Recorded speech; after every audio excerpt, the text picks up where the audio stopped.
नमस्ते दोस्तों। आज हम लोग बर्ट्रैंड रसेल की द प्रॉब्लम्स ऑफ फिलोसफी का पहला चैप्टर डिस्कस करने वाले हैं। पहले चैप्टर का जो टाइटल है वो है appearance and reality.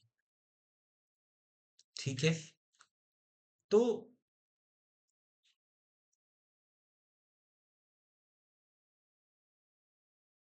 Russell start करते हैं इस चैप्टर की, और वो एक बहुत ही इंटरेस्टिंग कोट देते हैं। उसके इम्प्लीकेशंस क्या होंगे वो मैं डिस्कस करूंगा। वो कहते हैं, is there any knowledge in this world which is so certain that no reasonable man can doubt it. क्या इस दुनिया में कोई ऐसी नॉलेज है जो कि इतनी सर्टेन है कि उसे डाउट न किया जा सके। तो इस सेंस में दरअसल रसेल अपीयरेंस और रियलिटी की प्रॉब्लम को छेड़ते हुए एक कॉन्सेप्ट की पृष्ठभूमि पेश कर रहे हैं, और वो ये है the concept of distinction between the two primary subjects of philosophy, and that is metaphysics and epistemology. Is there a world which is prior to the known, वो एक रियलिस्ट मत होगा, या जो पर्सन है वो प्रायर है, उसका subjective experience of the world वो प्रायर है। वो बीइंग नोन, जो बीइंग है जिसके थ्रू नोइंग का एक्शन हो रहा है, जो जिसकी तरफ से कॉग्निटिव एक्ट इनिशिएट हो रहा है, वो प्रायर है। इस डिबेट को आप लोग अगर चाहें तो योगाचार आइडियलिज्म, जो ए के चटर्जी जी की किताब है, उसमें इसका एक डिस्कशन इस पे दिया हुआ है। Coming back to our point, what Russell says is that, is there any knowledge in the world which is so certain that no reasonable man can doubt it? तो आप लोगों ने मैट्रिक्स मूवी देखी होगी। 90s में तीन उसके parts आए, और अभी हाल में एक और पार्ट आया है।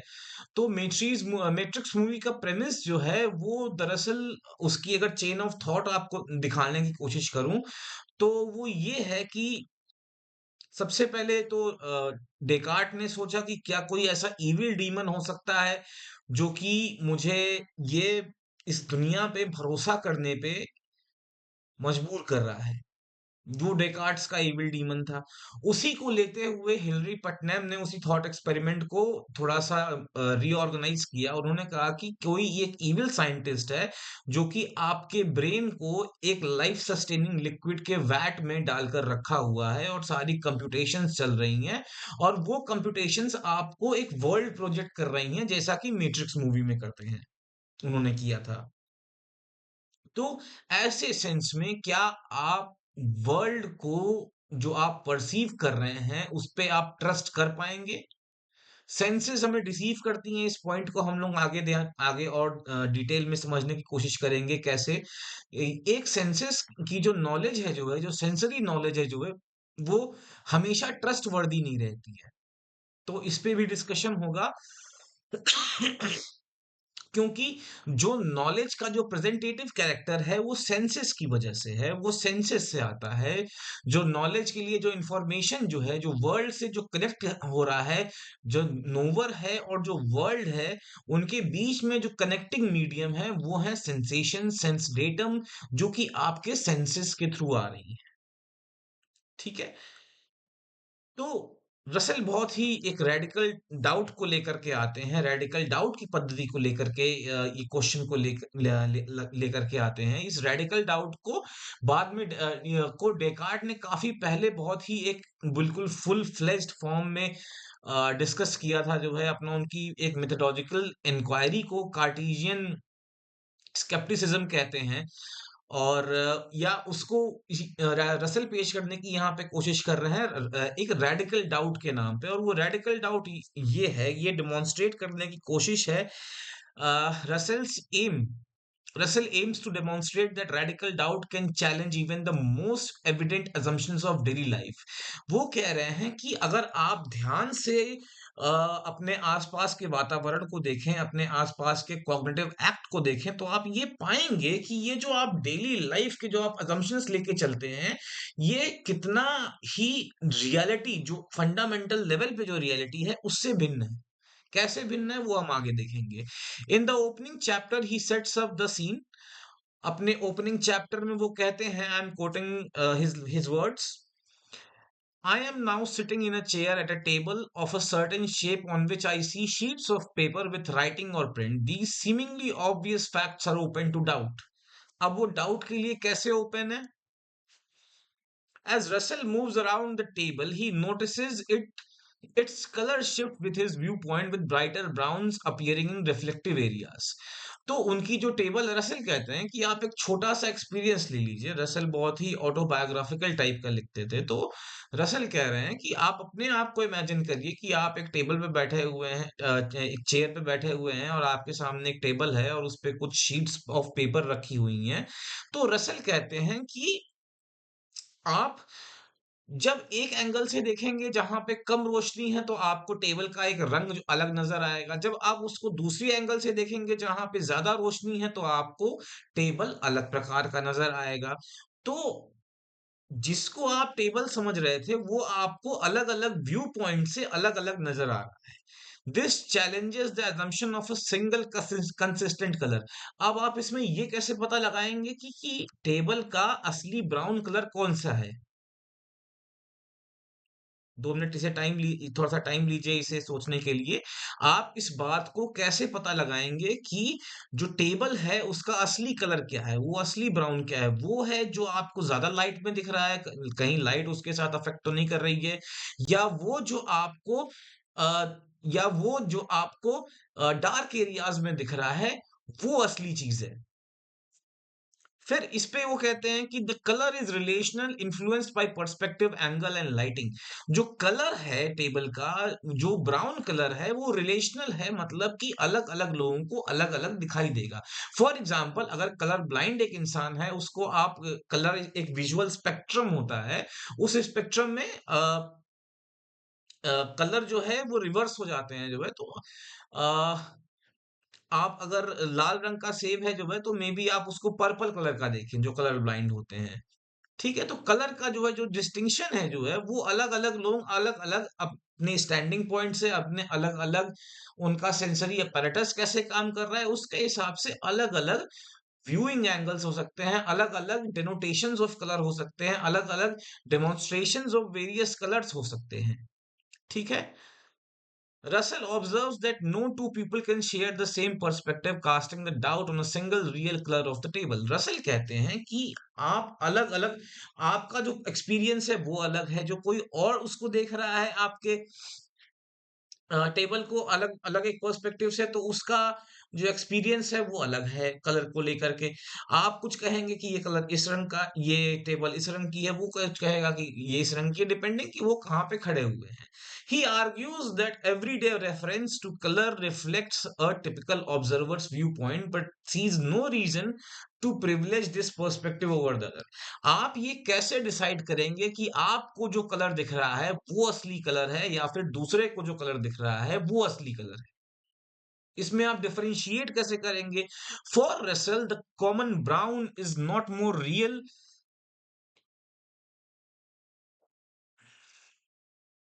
कि जो आप एक कॉमन ब्राउन का जो एक कॉन्सेप्ट लेकर के चलते हैं जिससे आप प्रेजेंट सेंसेशन को मैच करा करके उसे ब्राउन कलर का टेम्पलेट आप दे रहे हैं। तो रसल कह रहे हैं कि आपका वो कंसेप्शन भी जो है वो यूबिक्विटस नहीं है। वो कंसेप्शन ब्राउन को लेकर के वो सब लोगों में नहीं होगा। अलग-अलग लोगों का ब्राउन का जो कंसेप्शन है, वो ब्राउन का कंसेप्शन भी अलग होगा। ठीक है? Russell notes that like colour the tables texture is ambiguous. Table का जो टेक्सचर है जो है वो भी एम्बिगुअस है, वो भी अलग-अलग लोगों को अलग-अलग फील होगा। To the naked eye, it appears smooth, but under a microscope, it reveals rough, uneven grains. अगर आप उसी माइक्रोस्कोप में देखें अपने टेबल को, तो आप पाएंगे कि उस टेबल में कई जगह पे होल्स होंगे, कई जगह पे क्रेटर्स होंगे, कई जगह पे उभार होगा। आप लेकिन जब उसे छुएंगे तो वो टेबल आपको सॉफ्ट नजर आएगी, लेकिन अगर आप उसे माइक्रोस्कोप के अंदर देखेंगे तो अलग नजर आएगी। अब ब्रायन ग्रीन जो बहुत ही एक फेमस फिजिसिस्ट हैं, वो इस पे कहते हैं कि आप एक छोटा सा कोई भी ऑब्जेक्ट ले लीजिए। फॉर एग्जांपल, मैं ये पेन ले लेता हूं। इस पेन को अगर आप एनलार्ज करेंगे तो आप पाएंगे कि इसमें छोटे छोटे आपको मॉलिक्यूल्स मिलेंगे। मॉलिक्यूल्स को आप बड़ा करेंगे जो है तो आपको मिलेंगे एटम्स। एटम्स को एटम्स को और एनलार्ज करेंगे अपना अगर माइक्रोस्कोप वगैरह, तो आपको दिखेंगे इलेक्ट्रॉन्स। इलेक्ट्रॉन्स को और करेंगे तो आपको क्वार्क्स दिखेंगे। क्वार्क्स के बाद आपको लेप्टॉन्स, ग्लूऑन्स, हिग्स बोसॉन वगैरह, ये सारी चीजें जो है, जो अलग अलग कॉन्स्टिट्यूएंट्स हैं स्टैंडर्ड मॉडल में, वो आपको दिखाई देंगे। तो आपको जो दिख रहा है, जो आपको टेबल परसीव हो रही है, जो उसका कलर परसीव हो रहा है, जो उसका टेक्सचर परसीव हो रहा है, फंडामेंटली तो वो है ही नहीं। स्ट्रिंग थ्योरी वाले कह रहे हैं कि जितनी भी जो फंडामेंटल जो सब्सटेंस है, जो फंडामेंटल एलिमेंट्स हैं, जो है जो फंडामेंटल पार्टिकल्स हैं, वो फील्ड्स ऑफ फोर्सेस हैं, वो तो स्ट्रिंग्स हैं। क्वार्क एक प्रकार की स्ट्रिंग है। लेकिन आपको, जब आप टेबल परसीव करते हैं, जब आप टेबल को छूते हैं, तो आपको स्ट्रिंग जैसा तो कुछ लगता ही नहीं है। और एक इंटरेस्टिंग आप बात ले सकते हैं कि अधिकतर जो एटम है वो हॉलो है। एटम हॉलो है अधिकतर वो जो है, लेकिन फिर भी आपको हार्डनेस महसूस होती है, आपको मास महसूस होता है, आप चीजों को छू पाते हैं, उनके साथ इंटरेक्ट कर पाते हैं। तो ये कैसे हो सकता है जब उनका कॉन्स्टिट्यूटिंग जो फंडामेंटल पार्टिकल है वो मोस्टली हॉलो है। जब एटम मोस्टली हॉलो है तो ये हार्डनेस कहां से आती है? ये एक विचारणीय तथ्य है, इस पे आप लोग विचार करिए, अपने कमेंट्स मेरे साथ शेयर करिए। रसेल कहते हैं कि कोई एक टेक्सचर जो आपको महसूस हो रहा है, आप ये कैसे डिसाइड करेंगे कि वो टेक्सचर जो आपको माइक्रोस्कोप के अंदर दिख रहा है वो एक्चुअल टेक्सचर है, या फिर जो टेक्सचर आपको फील हो रहा है, आपको हाथ से फील हो रहा है इस टेबल को छूने पे, उस चेयर को छूने पे जिस पे आप बैठे हैं, वो ज्यादा रियल है। ठीक है।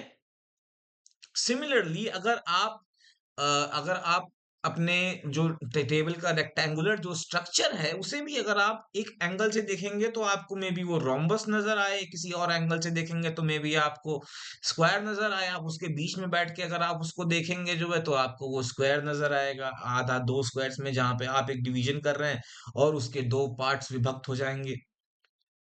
तो ये भी एक चीज हो सकती है। Sensations of touch and sound also very depending on factors like pressure and force. अब अलग अलग लोग, जैसे हम लोग 20 डेसिबल से लेके 20 हर्ट से लेके 20,000 हर्ट्ज तक के बीच की साउंड्स को हम लोग सुन सकते हैं। कुछ एनिमल्स ऑब्वियसली इससे ज्यादा सुन सकते हैं, इससे नीचे की आवाज सुन सकते हैं, कुछ लोग इससे ऊपर की आवाजें सुन सकते हैं। तो अगर कोई एक डॉल्फिन या कोई एक व्हेल एक इमेज को देख रही है और आप एक इमेज को देख रहे हैं, तो दोनों में फर्क है। आप एक साउंड को सुन रहे हैं और वो व्हेल कोई एक साउंड को सुन रही है, वो तो अल्ट्रासोनिक साउंड्स को भी सुन लेती हैं। तो उनके सेंसरी apparatus के हिसाब से उनका जो सेंसरी परसेप्शन होगा वो अलग होगा। ठीक है।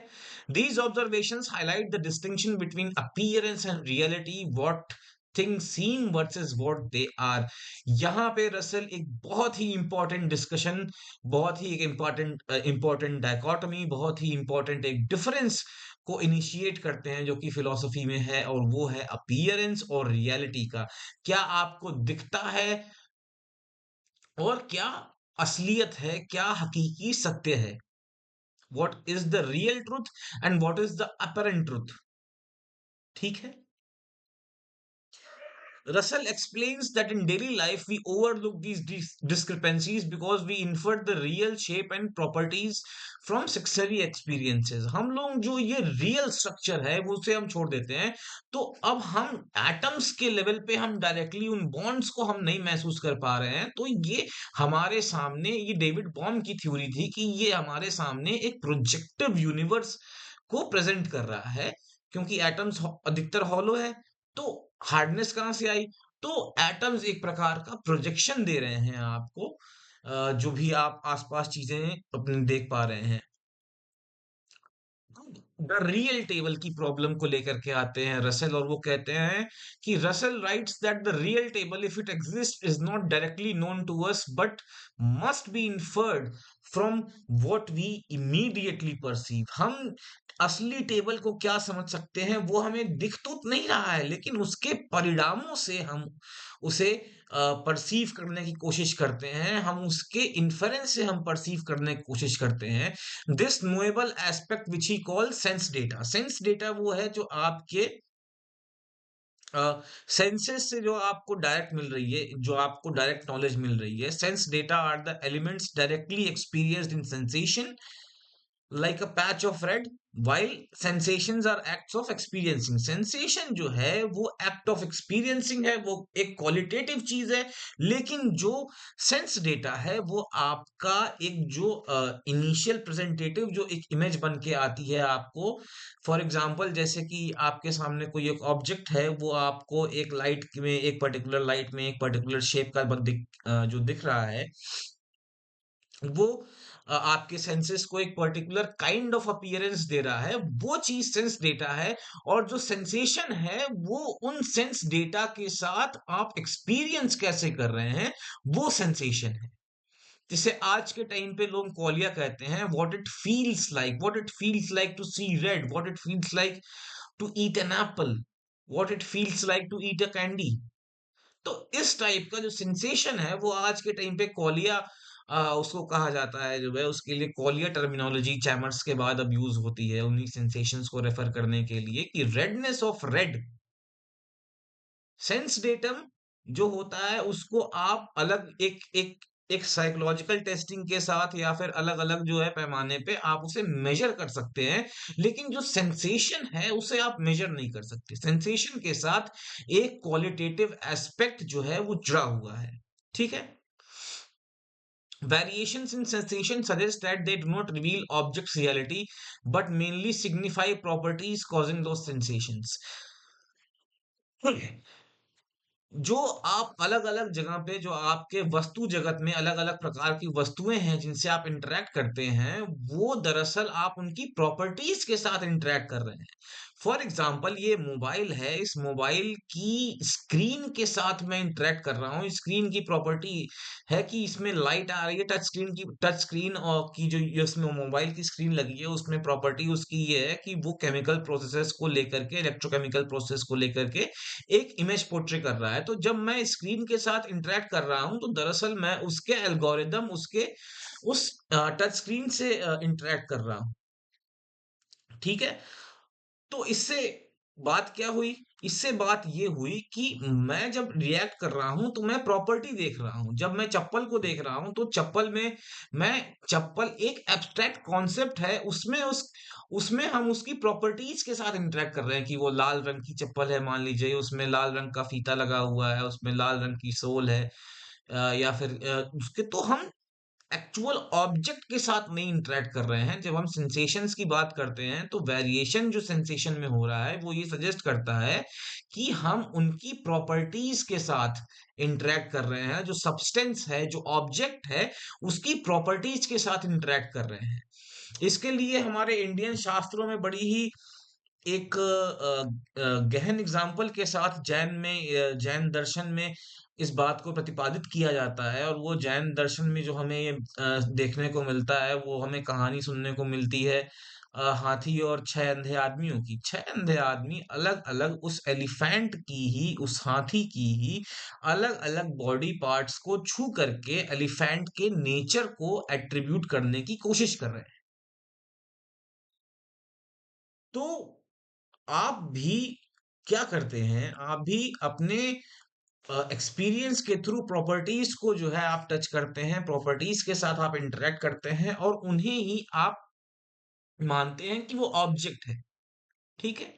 कि वो मैटर के साथ आप इंटरेक्ट कर रहे हैं, तो आप मैटर के साथ नहीं, आप मैटर की प्रॉपर्टीज के साथ इंटरेक्ट कर रहे हैं।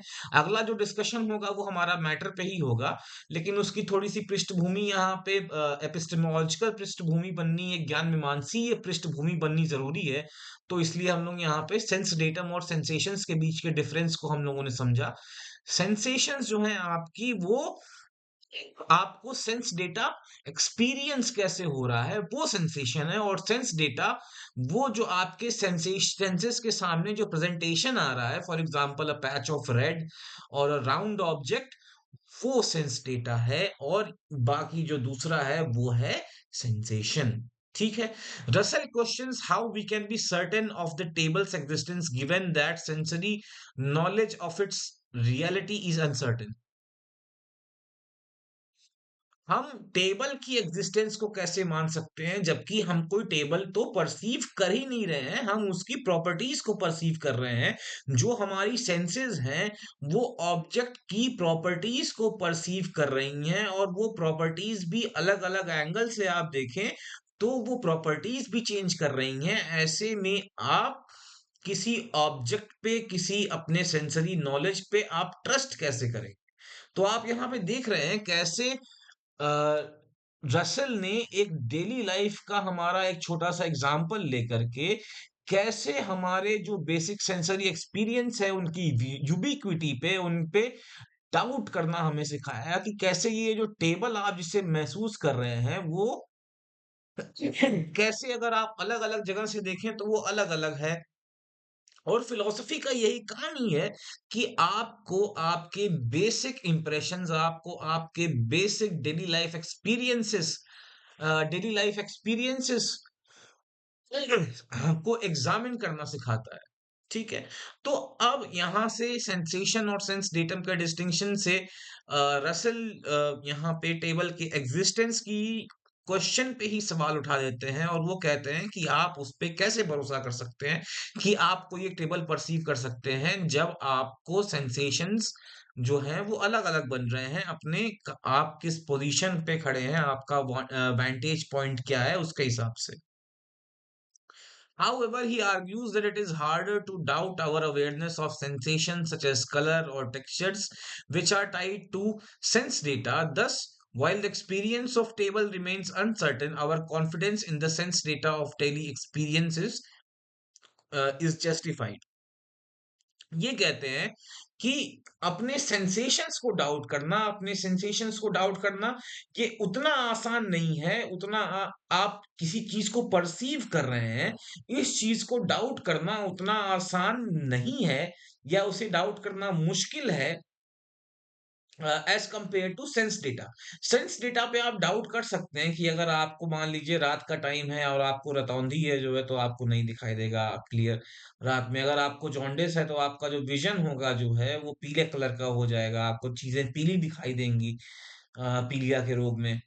ठीक है। तो आप अपने सेंस डेटम पे तो भरोसा नहीं कर सकते, लेकिन अपने सेंसेशन से आपको मानना पड़ेगा कि आपको सेंसेशंस महसूस हो रही हैं, क्योंकि जो सेंसेशंस हैं वो हमारे सब्जेक्टिव नेचर का पार्ट है, वो हमारे सब्जेक्टिव डायमेंशन, सब्जेक्टिव एक्सपीरियंस का पार्ट है। इसलिए सेंसेशंस की अपनी महत्ता है। सेंसेशन आप सेंस डेटम पे डाउट कर सकते हैं आप, लेकिन सेंसेशंस आपको हो रही हैं इस बात पे डाउट नहीं कर सकते हैं। डेकार्ट्स इसे बाद में अपने कॉजिटो के प्रिंसिपल से समझाते हैं। Thus, while the existence of table remains uncertain, our confidence in the sense data of daily experience is justified. Russell explores the problem of how the real table, if it exists, relate to sense data. अब यहाँ पे Russell जो है ये real असली table क्या है, इस प्रॉब्लम को सेंस डेटा के साथ जोड़ने की कोशिश करते हैं, और ये क्या एक्नॉलेज करते हैं, इट इज अनक्लियर वेदर और how such a relationship operates. Sense data और सेंसेशन का ये जो मैकेनिज्म है, ये इस मैकेनिज्म पे डाउट करते हैं। ये मैकेनिज्म कैसे काम करता है इस पे सवाल करने उठाने की कोशिश करते हैं, और रसेल के इस कनेक्शन को एक्सप्लोर करने से दो फंडामेंटल क्वेश्चन पे हमारा ध्यान आकर्षित करते हैं। पहला जो क्वेश्चन है वो ये कहते हैं कि क्या कोई असली टेबल है? Is is there a real table at all? क्या कोई असली टेबल, कोई रियल टेबल है? वो रियल टेबल क्या हो सकती है? वो रियल टेबल एटम्स का एक कॉन्ग्लोमरेट हो सकता है। वो रियल टेबल जो है आपको, या आप अपनी बॉडी को ही ले लीजिए। आपकी असली बॉडी क्या है? आपकी असली बॉडी आपकी वेन्स का सिस्टम है, आपकी असली बॉडी स्केलेटल सिस्टम है, आपकी असली बॉडी ये स्किन है। इन सबको अगर आप तोड़ेंगे तो आप पाएंगे अलग अलग प्रकार के एटम्स हैं, एटम्स के अंदर सब एटॉमिक पार्टिकल्स हैं, लेकिन उन सब एटॉमिक पार्टिकल्स और इस हाथ के फील में एक सॉफ्टनेस की फील में एक डिफरेंस है। तो इस डिफरेंस को एक्नॉलेज करते हुए रसेल जो दो सवाल पूछते हैं महत्वपूर्ण, और जो पहला सवाल महत्वपूर्ण सवाल वो पूछते हैं, वो कहते हैं कि क्या हम किसी रियल टेबल, कोई है यहाँ पे असली कोई एक रियल टेबल है? If so what kind of object can it be? अगर है तो वो किस प्रकार की ऑब्जेक्ट है या वो किस प्रकार की है? तो दरअसल यहाँ पे रियल टेबल से यहाँ पे टेबल या ऑब्जेक्ट या सब्सटेंस का कॉन्सेप्ट लेकर के वो दरअसल रसल आपने अगले चैप्टर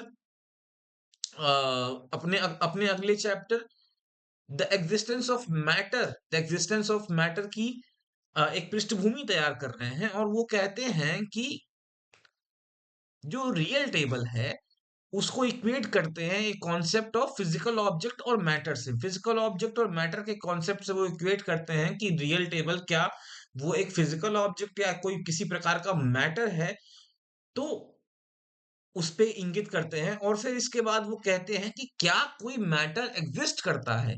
तो वो दरअसल पृष्ठभूमि तैयार कर रहे हैं अपने आने वाले चैप्टर की, द एग्जिस्टेंस ऑफ मैटर। और वो अब वो कहते हैं कि does matter exist, if so what is it's nature? क्या कोई मैटर द्रव्य पदार्थ एग्जिस्ट करता है? अगर एग्जिस्ट करता है तो उसका स्वभाव क्या है, उसका नेचर क्या है?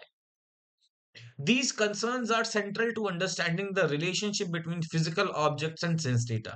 ये समझ बहुत ही जरूरी है हमारे फिजिकल ऑब्जेक्ट्स को और सेंस डेटा के लिंक करने में। कैसे जो पूरा परसेप्टिव कॉग्निटिव एक्ट होता है वो कैसे होता है, कैसे सेंस डेटा को एक्वायर करती हैं और फिर कैसे आपको सेंसेशंस के थ्रू सेंसेशंस होते हैं, कैसे आपको एक्सपीरियंस होता है। तो रसेल ये सवाल उठाते हैं कि क्या कोई असली टेबल, क्या कोई रियल टेबल, क्या कोई रियल मैटर जो कि टेबल को कॉन्स्टिट्यूट कर रहा है वो रियली में एग्जिस्ट करता है या नहीं करता है। रसेल थोड़ा सा बर्कलियन आइडियलिज्म की तरफ, बर्कले के आदर्शवादी दृष्टिकोण पे हमारा ध्यान लाने की कोशिश करते हैं।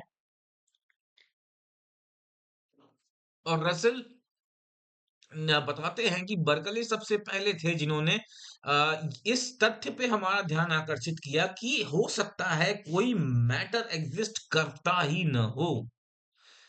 आइए देखते हैं। Russell considers the perspective of bishop Berkeley who argued that physical objects do not exist independently of our minds but are instead mental projections। आप जो महसूस कर रहे हैं, जो आप ये आपका ये वस्तुगत संसार है जिसमें आप सो कॉल्ड मैटर को परसीव करते हैं, वो मैटर शायद एग्जिस्ट करता ही ना हो। तो ये बर्कलियन आइडियलिज्म की धारणा है जो कि मैटर पे संशय उठाती है, मैटर पे डाउट उठाती है और कहती है कि शायद हो सकता है ये मैटर एग्जिस्ट करता ही ना हो। According to Berkeley, what we perceive as sensory as physical objects are merely ideas। जो हम परसीव कर रहे हैं वो मियर आइडियाज हो सकते हैं। जो फिजिकल ऑब्जेक्ट हम परसीव कर रहे हैं, ऐसा हो सकता है कि वो सिर्फ हमारे दिमाग में कपोल कल्पित एक आइडिया हो, a fiction of our mind, a fiction of our brain, a fiction of our imagination. ठीक है। On this view, the existence of objects corresponding to our sensations is questionable। ठीक है। अब इस व्यू के हिसाब से हमारा जो वस्तु जगत के साथ जो संबंध होता है, उससे जो सेंसेशंस होते हैं, उनमें और इन सेंसेशन से जुड़े हुए जो ऑब्जेक्ट्स हैं, उन पे एक मिसट्रस्ट होता है, हमें उन पे क्वेश्चन मार्क उठता है, उन पे एक डाउट उठता है। Russell acknowledges Berkeley's influence, agreeing that if things are exist independently of us, they cannot be immediate objects of our sensations। अगर चीजें हमारे माइंड से if things exist independently of us, अगर चीजें हमारे से स्वतंत्र अगर एग्जिस्ट कर रही हैं, they can not be the immediate object of our sensations. अगर कोई चीज हमारे से स्वतंत्र एग्जिस्ट कर रही है, हमारे से पृथक एग्जिस्ट कर रही है, हमारे से इंडिपेंडेंट एग्जिस्ट कर रही है, तो हम अपने जो इमीडिएट ऑब्जेक्ट ऑफ सेंसेशन है उस पे वो नहीं हो सकती है। However, Russell distances himself from Berkeley's more extreme view which denies the possibility of an independent reality altogether. तो बर्कले जो कहते हैं कि माइंड इंडिपेंडेंट रियलिटी मतलब आपके मन से पृथक कोई रियलिटी नहीं है, तो उस पे रसल जो है अपना संशय उठाते हैं।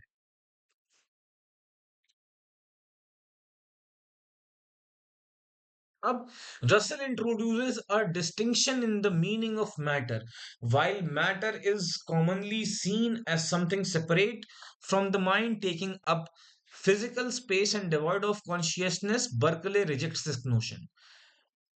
अब रसेल मैटर की एक डिस्टिंक्शन को पे हमारा ध्यान लेके आना चाहते हैं और वो कहते हैं कि मैटर कुछ ऐसा है जो कि मन से पृथक है, जो कि आत्म पदार्थ से पृथक है, जो कि चेतन पदार्थ से पृथक है, जो कि स्पेस लेती है, जो कि सकाय वस्तु है। सकाय मतलब जिसकी काया है, जिसका एक रूप है, जिसका एक एक्सटेंशन है स्पेस में, और जो कि चेतना रहित है, जिसमें चैतन्य पदार्थ की अनुपस्थिति है।